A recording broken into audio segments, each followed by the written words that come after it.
Hi friends, मैं नाम सूर्य है और आप देख रहे हैं बॉलीवुड क्रेजीज। आज मैं बात करूंगा हिंदी फिल्मों के बारे में। हिंदी फिल्में पहले कैसी बनती थी और अब कैसी बनती है, कितना ज्यादा चेंजेस आ चुका है हिंदी फिल्मों में, यानी कि खास करके बॉलीवुड फिल्मों में।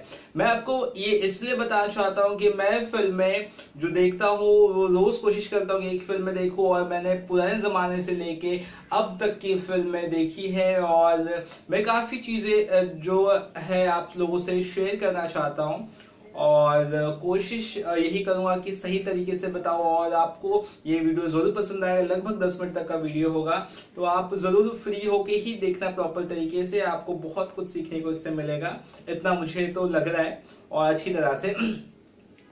पहले की फिल्में कुछ यूं रहती थी। 1935 के पहले की जो फिल्में थी वहां पर जो एक्टर्स थे वो खुद ही गाते थे।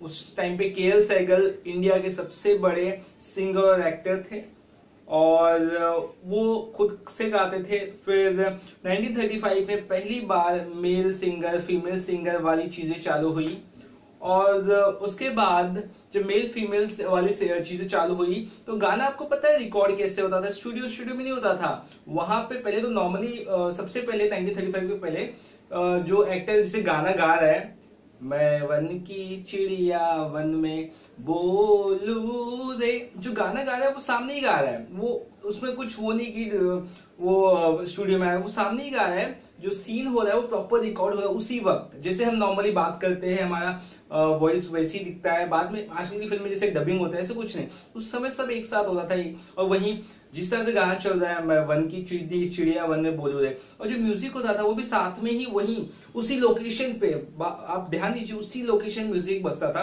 जैसे जंगल में गाना बज रहा है तो जंगल में म्यूजिक, उधर ही म्यूजिक वाले लोग बैठ के कैमरामैन म्यूजिक बजा देते हैं।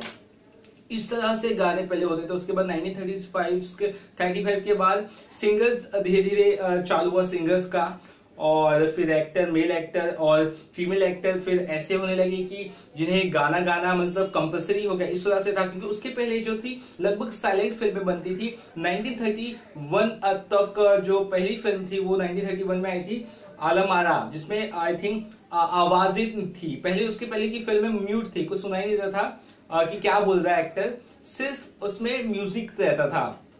मतलब 1913 से लेकर आप 1913 से लेकर 1931 तक की फिल्में म्यूट थी। मतलब म्यूट मतलब म्यूजिक उसमें रहता था। जैसे कि एक्सप्रेशन गुस्से का दिखाया तो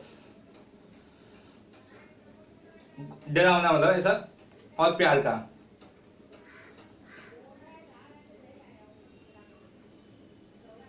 और म्यूजिक बैकग्राउंड में बजता रहता था। तो इस तरह के साइलेंट फिल्में इसे कहते थे। और बहुत बढ़िया बढ़िया फिल्में आप आज भी देख सकते हो। साइलेंट फिल्में काफी कम मिलेंगी आपको देखने को फिलहाल, लेकिन यूट्यूब एक ऐसी जगह है जहां पे आप पुरानी से पुरानी फिल्में देख सकते हैं। और उसके बाद जब फिल्में आने लगी, म्यूजिक मतलब कहा ये जाने लगा 1935 के बाद कि जिसे गाना आता है और एक्टिंग आती है वही चल सकता है। इसलिए के.एल. सहगल बहुत फेमस थे। के.एल. सहगल गाते भी थे और एक्टिंग भी करते थे। के.एल. सहगल की सबसे बेहतरीन फिल्म है 1933 की देवदास। जी हाँ, देवदास 2002 में शाहरुख खान से पहले दिलीप कुमार ने की थी 1955 में, और उससे भी पहले की थी देवदास के.एल. सहगल ने। और के.एल. सहगल की देवदास सबसे बढ़िया देवदास कही जाती है, और सेकंड जो देवदास है वो भी उससे भी बढ़िया है। यानी कि तीनों देवदास में कोई कमी नहीं है। अपने अपने दौर के हिसाब से कहानियां बहुत ही सही है। अब 1935 के दौर के बाद ये सीन हुआ कि यार सिंगिंग वगैरह बहुत जरूरी है अगर एक्टर बनना है तो। और उस जमाने की मैं बात करूं, उस समय की आप एक चीज बताओ तो उस समय ना एक्टर मिल जाते थे। जो एक्टर थे मेल एक्टर वो मिल जाते थे, और जो फीमेल एक्टर्स थी वो नहीं मिलती थी। लेडीज एक्टर्स नहीं मिलते थे, बिल्कुल भी नहीं। तवायफों का पेशा, उससे भी बुरा पेशा कहा जाता था फिल्म इंडस्ट्री को उस समय। तो ऐसे में क्या होता था, आप जब फिल्में देखोगे 1913 में ही, अगर राजा हरिश्चंद्र सबसे पहले जो फीचर फिल्म देख लो, उसमें से जो लड़के थे वो ही लड़की बने थे, राइट। उसी तरह का दौर लगभग 20-25 सालों तक चला। उसके बाद धीरे धीरे फीमेल एक्ट्रेस आनी चालू हो गई, जैसे दुर्गा खोटे बना, सीनियर एक्टर्स है। और इस तरह से कई और एक्टर्स चालू होने लगी आना फिल्मों में। और उस समय इश्तिहार दिए जाते थे बतौर की पेपर में कि हमें इस फिल्म के लिए फला फला एक्टर्स चाहिए, ये लुक रहना चाहिए, इस तरह का चीजें रहना चाहिए, और जो फिल्म में काम करना चाहती है ऐसे मेल लीड एक्ट्रेस वो कृपया इस पते पर आ जाए। तो इस तरह से भाई होता था। आजकल जो होड़ मची है ऐसा बिल्कुल नहीं था। और उसके बाद धीरे धीरे 1930s 40s फिर 50s में कई सारे एक्टर्स आने लगे जो गाना गाने लगे और सिंगिंग में मतलब साथ में मतलब गाना गाने और एक्टिंग भी करने लगे। उसके बाद जो 50s से 60s का दौर था जिसे हम गोल्डन एरा कहते हैं, यहाँ पे प्रॉपर सिंगर्स ज्यादा सामने आने लगे। किशोर कुमार, लता मंगेशकर, आशा भोसले, मोहम्मद रफी तो थोड़ा सा बाद में, लेकिन उसी दौर के आसपास ही आए। और बहुत सारे फिर चीजें अलग होने लगी, म्यूजिक अलग स्टूडियो बनने लगे, म्यूजिक वहां पे रिकॉर्ड होने लगा और एक्टर सिर्फ मुंह ऐसा करता था, लिपसिंग करता था और सिंगिंग कोई और करता था। तो ये सब 1950s का दौर से चालू हुआ। और इस दौर की फिल्में अगर आप देखो, इस दौर की फिल्में क्या, मैंने 1930s से लेकर 60s तक की फिल्मों का किस्सा बताता हूँ। कहानियां क्या होती थी। आजादी से पहले जमींदारों के मतलब किसी का ऐसा प्रॉपर घर का पता कुछ नहीं रहता था। जमींदार की एक जमीन होती थी, इस तरह से जमींदारी सिस्टम चलता था इंडिया में। तो फिल्में में भी वही था। दो तरह के लोग होते थे, जमींदार या तो फिर किसान। जमींदार किसान, जमींदार किसान, तीसरा कोई नहीं था। पढ़ाई नहीं थी उस समय, कुछ नहीं था, लोग प्रॉब्लम में थे। और उसके बाद किसान अगर कुछ कर्ज चाहिए तो भी जमींदार के पास जाता था।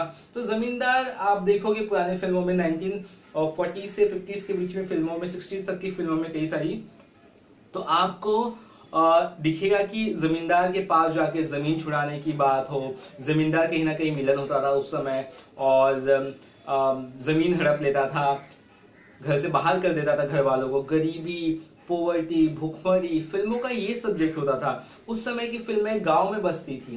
कहानी ज्यादातर यूं रहती थी कि हस्बैंड वाइफ और उनके बच्चे बड़े हो गए, एक लड़का है वो नौकरी की तलाश में भटक रहा है दर दर, और जो लड़की है उसकी शादी करनी है और बाप कहता है बेटा नौकरी कर लो बेटा, कुछ थोड़े बहुत पैसे जुड़ गए हैं बेटा, अब तुम्हारी बहन विमला की शादी करनी है बेटा, और रिश्तेदारों की भी बात हो चुकी है, हमें करीबन 1,000 से 1,500 रुपए की जरूरत है बेटा, 1,000 हमने जोड़ लिए है बेटा, और 500 कहीं से आ जाए तो बेटी के हाथ पीले कर दे बेटा। और उसकी माँ, हीरो की माँ बेटा पता नहीं मैं कब तक जीऊंगी, मैं चाहती हूँ कि उससे पहले तेरी और विमला की शादी देख लो बेटा, उसके बाद चल लेगा, मुझे कुछ भी हो जाए बेटा। और बेटा परेशान, नौकरी धंधा नहीं, कुछ नहीं, नौकरी मिल ही नहीं रही है। उसके बाद नौकरी पता चला किसी मुश्किल तरह से नौकरी शहर में मिली है और शहर जाने तक के उसके पास पैसे नहीं है, और घर पे भी कंगाली और घर पे माँ। बेटा तू परेशान मत हो बेटा। फिर माँ अपने मंगलसूत्र, गहने वगैरह, कंगन वगैरह, मोस्टली कंगन बेच देती है, गिरवी रख देती है, बेचती ज्यादातर नहीं, आप देखोगी। लाला लाला एक कंगन ले ले लाला, लाला मेरे बेटे को शहर भेजना है लाला। अरे राधा रानी, अरे राधा रानी, तेरे लिए तो मैं हर चीज करने के लिए तैयार हूँ राधा रानी। तो उस समय लाला हमेशा देखोगे कहीं ना कहीं ठेंगा लगा लेता है। लाला मतलब जमींदार, या कुछ करा लेता है और पैसे हमेशा बहुत ही कम देता है, बस इतने। और कितना लेगी कंगन में है? ऐसे तो घर लुटवा देगी हमारा, तो ले इतने पैसे, जाए तो जा। अब गिरवी रख देता है। उसके बाद लाला ये भी कहता है अगर 1 महीने में नहीं चुकाया तो कंगन भूल जाना। अब पैसे देके बच्चे को किस तरह से बेचती है शहर माँ, और उसके बाद एक्सप्रेशन, वो सब इतना इमोशनल, इतना कुछ। पता चला उस समय चोरी हो गई, घर में जो पैसे बचे थे वो भी खत्म हो, गायब हो गए, और बेटी की, विमला की शादी करनी है, शहर में बेटा चला गया है, माँ को खांसी आ रही है, बाप लंगड़ा गया है, मतलब चल नहीं पा रहा है। अब ये ट्रेजिक सिचुएशन, बहुत दर्द ऐसे हो गई हालत कि भीख मांगने की नौबत आ गई। बाप भीख मांग रहा है बाहर, माँ बीमार रो रही है, माँ कहती ऐसे बेहतर है कि मैं मर ही जाऊं। शादी जो तय हुई थी विमला की वो भी टूट गई। क्या होगा? शहर जाकर बेटा भूल गया है हमें। और बेटा जो मेन हीरो वो शहर जाके कमाने लगा नौकरी धंधे में, फिर वहां पे कोई लड़की बुरी संगत में पड़ गया, उसके बाद उसे घर वालों की बिल्कुल याद नहीं आई, वो अपनी धुन में मगन है, एकदम लाइफ जी रहा है, एंजॉय कर रहा है, घर की उसको ध्यान नहीं आ रहा है। अचानक उसके ऊपर बहुत बुरी तरह बीतती है, शायद लड़की धोखा दे देती है या फिर उसके साथ भी बुरा होता है, तो उसको समझ में आता है कि उसके माँ बाप ने कितने मुश्किल से उसे पाला पोसा और उसको इस लायक बनाया कि वो खुद की जिम्मेदारी उठा सके। उसके बाद बेटे को रियलाइज होता है, माँ माँ मेरा घर बार सभी को मैं छोड़ के यहाँ पर शहर में क्या कर रहा हूँ, मुझे जल्दी गांव जाना पड़ेगा, मुझे जल्दी गांव जाना पड़ेगा। पता नहीं मेरे माँ बाबू मेरी विमला मेरी बहन कैसी होगी। फिर गांव आता है, गांव में घर बार कुछ नहीं, उसका घर टूट गया। लाला ने ले लिया गया, लाला के पास गया, लाला मेरी माँ मेरे बाप किधर है, मेरी बहन किधर है, मेरा घर क्यों ले लिया? अरे जा जा, तेरी माँ ने गिरवी रख दिया था, तेरे को जो पैसे दिए शहर जाने के लिए उसी से तो घर गिरवी करके और कंगन वगैरह बेच के तो दिए थे, जा। लाला का गला पकड़ता है ऐसा, लाला पैसे दे, मेरी माँ किधर है बता कुछ ऐसा है, जा जा इसको भगाओ भगाओ। फिर मार पीट के उसके जो लाला के चमचे को भगा देते हैं। अब हीरो माँ हीरो फिर फटीचर जैसा, पैसा है लेकिन दर दर भटक रहा है। और उस समय ज्यादातर क्या होता था, गाने कुछ रहते थे लोरी जैसे, धीरे से आजा बगियन में ओ चंदा, धीरे से आजा बगियन में, कुछ ना कुछ ऐसा गाना होता था जिससे ना फैमिली मिलती थी। तो अब लड़की कमला सॉरी विमला अपनी माँ तो पता नहीं, माँ का कुछ आता पता नहीं, माँ शायद गुजर गई और बाप के साथ भीख मांग रही है। धीरे से आजा खियन में और निंदिया धीरे से आजा। और बेटा भी वही गाना गा के ढूंढ रहा है कि उसकी बहन कहीं सुन ले और उसका बाप कहीं सुन ले। उसके बाद आखिरकार एट द एंड में बाप बहन और पति का मतलब उसके भाई का मिलन होता है। और उसके बाद इस दौर में आई थिंक ये भी होता है हीरो के साथ उस समय की, क्या है हीरो कभी भी अकेला नहीं रहता है, कोई ना कोई लड़की शायद उससे प्यार करती है, वो धीरे धीरे उसकी मदद करते करते उसके माँ बाप को शायद मिलाती है बच्ची के, मतलब जो बहन है और जो बाप है उसको ढूंढती है और हीरो से मिलाती है, तो ये हीरो को भी यकीन हो जाए कि सब लड़की बुरी नहीं होती। तो इस तरह से कहीं ना कहीं एक हैप्पी एंडिंग होती है। तो ये पुराने फिल्मों की स्टोरी रहती थी, जहाँ पे जो मेन विलन होता था वो अक्सर जमींदार होता था। उसके बाद धीरे धीरे वो मेन विलन चेंज होके एक बड़ी कंपनी का मालिक बनने लगा, क्योंकि उसके बाद कंपनीज चालू हो गई इंडिया में बहुत सारी और काम धंधे चालू हो गए। तो इस तरह से विलन धीरे धीरे चेंज होते गए। विलन उसके बाद धीरे धीरे आसपास के दोस्त होने लगे और इसी तरह से विलन्स कई सारे चेंज हो चुके हैं। तो ये सब पुरानी फिल्मों का जो एक कोर थीम था, जो एक चीज थी, वो जमीन से जुड़ी होती थी, वो गांव से जुड़ी होती थी। वो आजकल बॉलीवुड फिल्मों में बिल्कुल नहीं रहा है। बहुत कम फिल्में उस टच को वापस लेके आने में कामयाब हो रही है, जैसे सुल्तान हो, जैसे दंगल हो। गांव की मिट्टी की बात हो रही है, आप ध्यान दीजिए, गांव की मिट्टी की बात हो रही है। उससे बड़ी चीज और कुछ नहीं हो सकती है कि आप उस गांव की मिट्टी को किसी दुनिया भर में उसका नाम करे, अपने देश का नाम करे। तो वो फिल्में जो होती थी, लगता था फिल्में यार, बकवास नहीं लगता था कुछ भी। एक एक सीन में दर्द होता था, इमोशंस होता था, प्यार होता था, मैसेज होता था। आजकल की फिल्में यार पहले किसिंग से चालू और हॉलीवुड में इधर उधर दुनिया भर में घूम के उसके बाद घूम रहे और उनको कहीं और ही प्यार हो रहा है, किसी और से शादी कर रहे, कुछ और से लफड़ा है, किसी और से। क्या है ये यार, कुछ बनाओ, पहले से फिल्में कुछ बनाओ। मैं मानता हूँ कि जमाना चेंज हो चुका है, लोगों को शायद नहीं पसंद आएगा, लेकिन अगर लोगों को सुल्तान पसंद आ सकती है, लोगों को दंगल पसंद आ सकती है, तो इस तरह की फिल्में लोगों को पसंद आएगी ही आएगी।